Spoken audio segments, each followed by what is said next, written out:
Salam sejahtera tuan-tuan, puan-puan yang dihormati dan dikasihi sekalian. UMNO perlu bangkit di Padang Serai, kata Sharil Hamdan. PRK Parlimen Padang Serai adalah peluang untuk UMNO membersihkan imejnya dan memacu kebangkitan dalam politik, kata bekas Ketua Penerangan UMNO Sharil Hamdan hari ini. UMNO perlu bangkit kerana menurutnya PRK Padang Serai pada 7 Disember ini akan menjadi peluang untuk UMNO membuktikan kebolehannya dengan kembali kepada rakyat untuk mendapatkan sokongan. Sharil berkata UMNO perlu memohon maaf kepada rakyat yang hilang kepercayaan dan keyakinan kepada parti itu. Dia berkata UMNO perlu memohon maaf kepada rakyat dan rakyat tidak boleh dipersalahkan atas kekalahan UMNO. Kita perlu menerima realiti ini dan perlu melakukan apa juga perlu untuk membaiki imej dan bangkit semula dalam tempoh 5 tahun akan datang.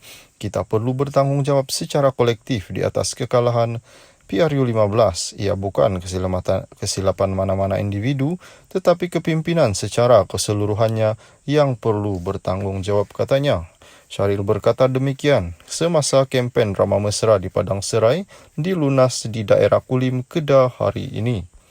Salam sejahtera tuan-tuan, puan-puan yang dihormati dan dikasihi sekalian. PM tak pertimbang pegang jawatan Menteri Kewangan ketika ini. Perdana Menteri Datuk Seri Anwar Ibrahim tidak mempertimbangkan untuk memegang jawatan Menteri Kewangan ketika ini dalam barisan kabinetnya yang belum diumumkan lagi.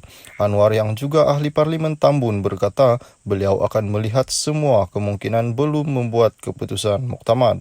Kami akan melihat semua kemungkinan, tetapi pada masa ini saya tidak mempertimbangkan, katanya ketika ditemui Majlis Putra selepas menunaikan solat Jumaat.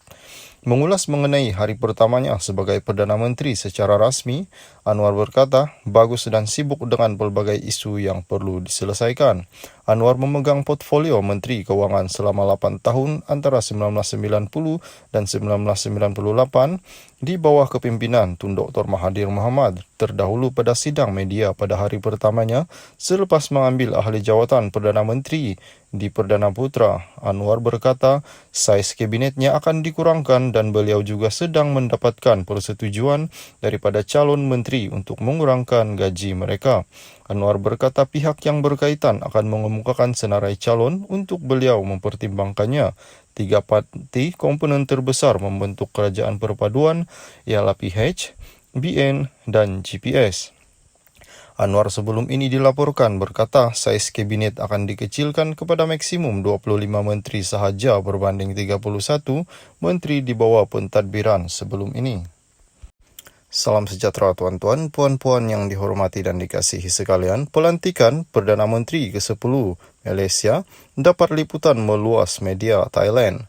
Pelantikan Anwar Ibrahim sebagai Perdana Menteri Malaysia ke-10 mendapat liputan meluas di negara jiran iaitu Thailand.